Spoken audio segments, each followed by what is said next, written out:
दोस्तों आज की इस वीडियो के बाद में आपको पूरी तरीके से क्लियर हो जाएगा कि आखिरकार हमें किस जगह पर कितने एम्पियर की एमसीबी लगानी चाहिए और साथ ही साथ कुछ लोगों के मन में कंफ्यूजन भी होता है। वो कंफ्यूजन क्या है वो भी मैं आपको पूरा क्लियर करते हुए चलूंगा। तो चलिए वीडियो को बिना ज्यादा देरी करे स्टार्ट कर लेते हैं। तो दोस्तों सबसे पहले हम एक कंफ्यूजन के ऊपर बात करते हैं जो कई स्टूडेंट के मन में डाउट रहता है कि अगर मेरे पास में एक 3 फेज की मोटर है, ये मेरे पास में एक 3 फेज की मोटर है, इस 3 फेज की मोटर को चलने के लिए मुझे रेड फेज भी देना है, एक येलो फेज भी और एक ब्लू फेज भी। अब मान लीजिए कि मेरी जो ये मोटर है, इस मोटर के रेड फेज पे अगर मैंने करंट चेक किया क्लैम्प मीटर की मदद से, तो यहां पर देखा हमने 4 एम्पियर मोटर करंट ले रही है। येलो फेज पे देखा, इस पे भी मोटर हमारी 4 एम्पियर करंट ले रही है और ब्लू फेज पे भी हमारी मोटर 4 एम्पियर करंट ले रही है। अब कुछ स्टूडेंट के मन में डाउट क्या आएगा कि अगर ऐसा सिनेरियो है तो क्या मेरे को जो एमसीबी लगानी है वो एमसीबी यहाँ पे 4 एम्पियर के आसपास की लगेगी या फिर तीनों काउंट होगा 4 एम्पियर 4 एम्पियर और 4 एम्पियर, तो टोटल मतलब 12 एम्पियर की एमसीबी लगेगी। तो इसका आंसर क्या है? तो देखिए यहां पर क्लियर रखिए कि हमारी जो भी एमसीबी आएगी वो एमसीबी जो लगेगी यहाँ पे 3 पोल की लगेगी। 3 पोल मतलब कि उससे मैं 3 चीजों को कंट्रोल कर सकता हूँ, 3 अलग अलग फेज को कंट्रोल कर सकता हूँ। तो यहाँ पर जो आपकी एमसीबी लगेगी ना, वो एमसीबी आपकी कोई तीनों को प्लस नहीं किया जाएगा। अगर किसी एमसीबी के ऊपर मान लीजिए 4 एम्पियर लिखा है तो इसका मतलब है उस 3 पोल एमसीबी के अंदर हर पोल जो 3 पोल है, एक ये पोल एक ये पोल और एक ये तीसरा पोल, ये तीनों पोल की कैपेसिटी 4-4 एम्पियर है। और अगर 4 पोल की है तो इसकी कैपेसिटी भी 4 एम्पियर है। तो वो हर एक पोल की कैपेसिटी होती है। तो इसका मतलब क्या हो गया? ऐसा नहीं है कि आपको इन तीनों को प्लस करना है 4+4+4 और फिर बाद में 12 एम्पियर की एमसीबी लगानी है, ऐसा बिल्कुल भी नहीं होगा। अब हम बात करते हैं कि आखिरकार एमसीबी कितने एम्पियर की लगानी है, वो कैसे सेलेक्ट किया जाता है। तो जब भी हम एमसीबी कितने एम्पियर की लाए इसको सेलेक्ट करना हो तो हमारे पास में दो तरीके की स्टेज आ सकती है। हो सकता है कि आपके पास में जो भी लोड है, जिस लोड के लिए आप एमसीबी लगाना चाह रहे हो सकता है कि उस लोड का आपको एक तो एम्पियर पता हो। पहली कंडीशन तो ये हो सकती है कि आपको उस लोड का एम्पियर पता है और जिसके लिए आप एमसीबी लगा रहे हो। दूसरी कंडीशन ये हो सकती है आपको एम्पियर नहीं पता, आपको उसकी पावर पता है। पावर मतलब हो सकता है कि उसके वोल्टेज पता है कि कितने वोल्ट का वो लोड है, हो सकता है कि वो लोड कितने किलोवाट का है वो पता है, हो सकता है कि एचपी पता है आपको। यानी कि दो कंडीशन हो सकती है, या तो एम्पियर पता होगा आपके पास में उस लोड का, या फिर आपको उसकी पावर पता होगी जो कि वॉट किलोवाट एचपी किसी में भी हो सकती है। तो अगर आपको एम्पियर पता है ना, तब तो बहुत ही सिंपल है। कैसे करेंगे? सबसे पहले एम्पियर की बात करते हैं। एम्पियर के केस में आप कैसे निकालेंगे? तो देखिए मान लेते हैं किसी मोटर के लिए हमको एमसीबी लेनी है, तो एमसीबी निकालने के लिए मैं देखा इसके पास में जाके इस पे लिखा था एम्पियर। क्या लिखा था? एम्पियर। अब एम्पियर लिखा है तो एम्पियर हो सकता है कि इस पे लिखा है 10 एम्पियर। अब जो भी लोड होता है ना, उस लोड के ऊपर जो एम्पियर लिखे होते हैं वो हमेशा उसका फुल लोड एम्पियर लिखा होता है। हमेशा जो भी लोड के ऊपर एम्पियर लिखा होता है वो उसका एफएलए भी लिखा होता है। कई जगह पर आप सिर्फ ऐसे ही देखोगे 10 एम्पियर लिखा है, कई जगह पर ऐसे नहीं लिखा होगा, कई जगह पर ऐसे लिखा हो सकता है करंट 10 एम्पियर, कई जगह पर ऐसे भी नहीं लिखा होगा, कई जगह पर ऐसे लिखा होगा एफएलए 10 एम्पियर, कई जगह पर ऐसे भी लिखा हो सकता है एफएलसी 10 एम्पियर। तो इन सभी का मतलब सेम ही है, इन सभी का मतलब क्या है? लगभग सेम ही है। तो 10 एम्पियर एफएलसी का मतलब फुल लोड करंट, एफएलए का मतलब फुल लोड एम्पियर, एम्पियर मतलब एम्पियर, समझ ही रहा। तो कहीं पर भी अगर मान लेते हैं कि ऐसी एक मोटर लिखा है, उस मोटर के ऊपर लिखा है 10 एम्पियर, तो आपको ऐसा नहीं है कि डायरेक्ट आप 10 एम्पियर की एमसीबी ले आओ, ऐसा बिल्कुल भी नहीं करना।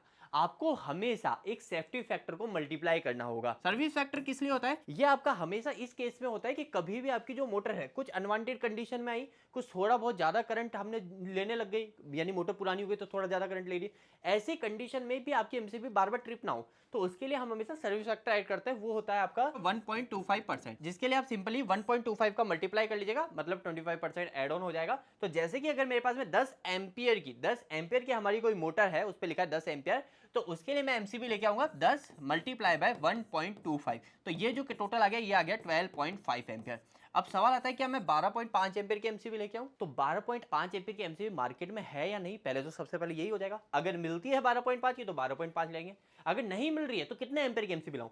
तो आपको पता होना चाहिए एमसीबी कितने कितने रेंज में मार्केट में अवेलेबल है। तो मैं अगर स्टार्ट करूं तो सबसे पहले एमसीबी आपको 1 एम्पियर की देखने को मिलेगी, फिर 2 एम्पियर की देखने को मिलेगी, फिर 4 एम्पियर की, फिर 6 एम्पियर की, फिर 10 एम्पियर, फिर इसके बाद में हमारी 16 एम्पियर की, फिर 20 एम्पियर की, 25 एम्पियर की, 32 एम्पियर की, 40 एम्पियर की। हमारे इसके बाद में 40 के बाद में कुछ कुछ कंपनी 50 एम्पियर की बनाती है पर मोस्टली बनाती नहीं है, तो मैं यहाँ पे डायरेक्ट लिख देता हूँ 63 एम्पियर, फिर 100 एम्पियर, 125 एम्पियर। कई लोग बोलते हैं कि 100 एम्पियर 125 एम्पियर की नहीं आती, लेकिन आती है, हमारे ऑफलाइन सेंटर के अंदर भी अवेलेबल है।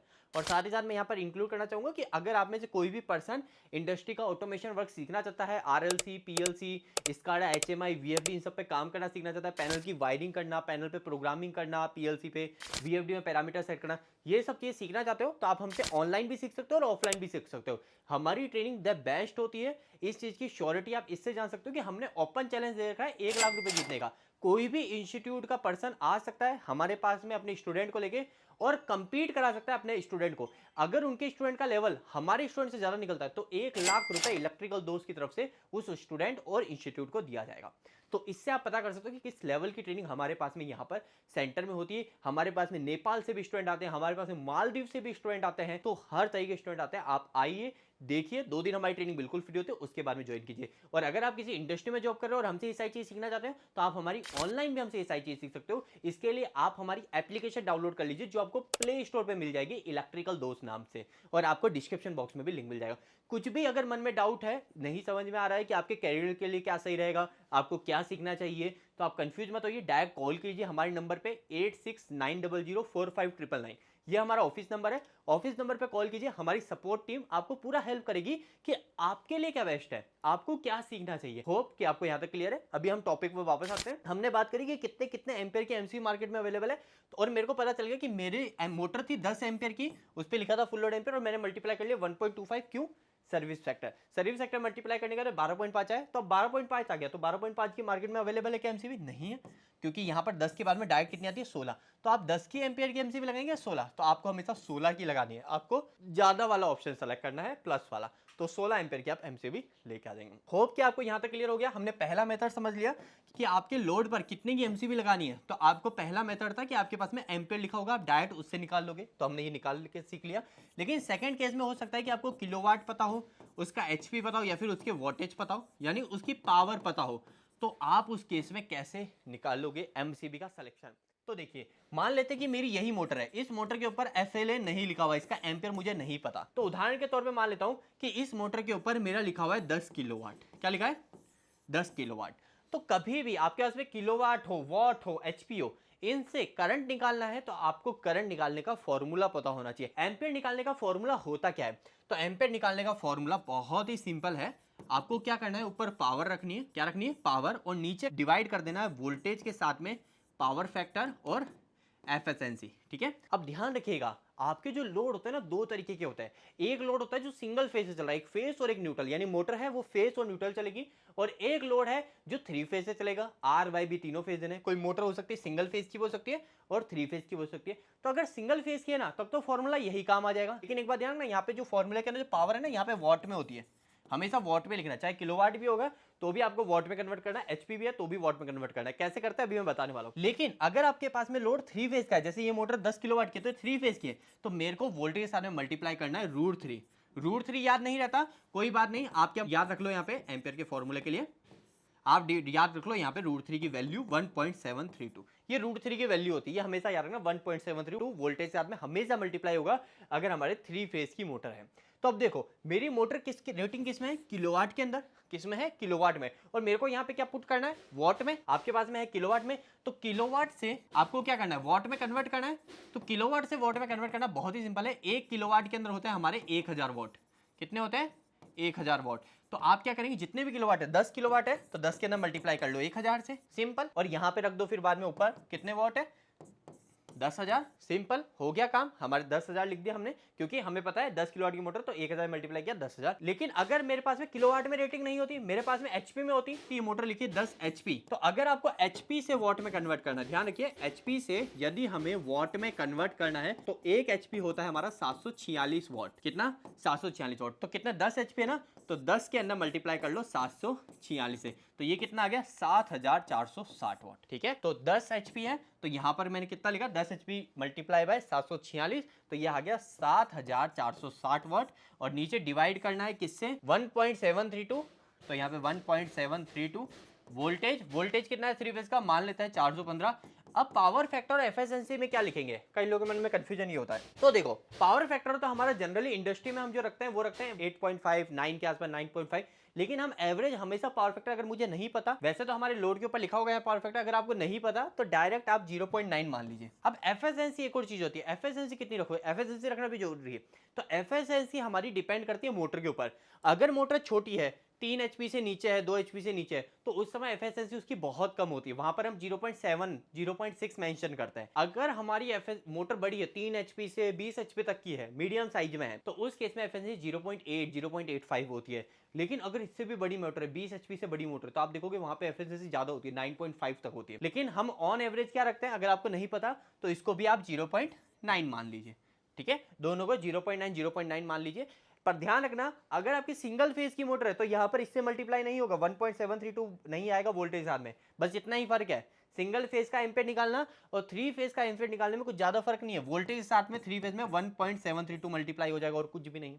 अब क्या करो, नीचे वाली सारी मल्टीप्लाई कर लो और ऊपर वाली से डिवाइड कर देंगे। तो मैंने जैसे ही सारी नीचे की चीजों को मल्टीप्लाई करा तो यहां पर जो वैल्यू निकल के आई है वो निकल के आई है हमारी 582 और ऊपर तो क्या है 7460 वॉट। तो जैसे ही मैं इन दोनों को डिवाइड करता हूं तो यहां पर जो मेरी वैल्यू निकल के आती है वो आती है 12.81 एम्पियर। अब कई लोग यहाँ पे एक मिस्टेक करेंगे कि 12.81 एम्पियर के ऊपर की एमसीबी लगा देंगे जो कि 16 एम्पियर। ऐसा बिल्कुल भी नहीं करना, इसके अंदर आपको सर्विस फैक्टर ऐड करना है। तो सर्विस फैक्टर कितना है, 12.81 मल्टीप्लाई बाय 1.25। तो जैसे ही मैं इसको मल्टीप्लाई करता हूं तो ये आती है मेरी 16 एम्पियर, 16.02। तो 16 एम्पियर की मेरे को डायरेक्टली मार्केट में एमसीबी मिल जाएगी। तो मैं क्या करूंगा, डायरेक्ट 16 एम्पियर की ही एमसीबी को लगा दूंगा। होप कि आपको पूरी तरीके से क्लियर हो गया होगा कि आखिरकार कैसे हम हमारी किसी भी लोड के लिए एमसीबी को सेलेक्ट कर सकते हैं। अगर आपको यह वीडियो सही लगा तो प्लीज वीडियो को लाइक कीजिएगा। कुछ भी अभी भी इस वीडियो के प्रति सवाल रखे कमेंट बॉक्स में कमेंट कर सकते हैं, मैं उसके ऊपर नेक्स्ट बहुत ही जल्द वीडियो बना दूंगा। तो होप कि आपको सारी चीज क्लियर है। अगर आप हमसे ऑनलाइन ट्रेनिंग लेना चाहते हैं आप हमारी एप्लीकेशन विजिट कर सकते हैं इलेक्ट्रिकल दोस्त नाम से। हमारी वेबसाइट भी चेक कर सकते हैं electricaldost.com। चलिए आज के इस वीडियो में इतना ही, मिलते हैं अगली वीडियो में, तब तक के लिए धन्यवाद।